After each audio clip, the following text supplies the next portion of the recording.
সকাল সকাল শিম্পের চেম্বারে দেখতে দেখতে দেখি এই একজন, এটা ব্লু শিম্প, এটা মারা গেছে আজকে।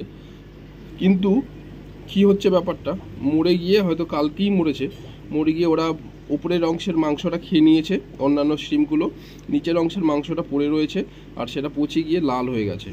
ঠিক আছে, এটা তাও ফেলবো না, ওরা এটা পুরোটাই খেয়ে নেবে। তারপরে শুধু হাড়টা, স্কেলটা যদি থাকে, খোলসটা, তবেই কি আমি সেটা ফেলে দেবো।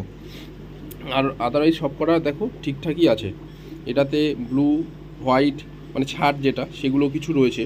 তার পাশেরটাতে লাল রঙের রয়েছে, লালগুলো সব বড় বড়, কিন্তু একটাও ছোটো মাছ নেই। আর এই তার পাশে আছে এটা ব্লু, ডিপ ব্লু কালারের, তার মধ্যে একটা দুটো ফুললি প্রেগনেন্ট, যেগুলো বাচ্চা দেবে। আর এমনকি এটাও যদি তুমি দেখতে পারো ঠিকঠাক, এই দেখো, দেখা যাচ্ছে না, এখানেও বাচ্চা রয়েছে কিছু। এতটাই ঝাপসা হচ্ছে ভিডিওগুলো, যার ফলস্বরূপ বোঝা যাচ্ছে না। দেখি, এই যে এসছে এবার, এই একদম কোনায় দেখো,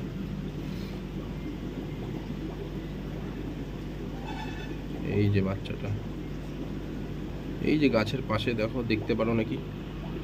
ঠিক আছে, দেখা হবে পরের ভিডিওতে।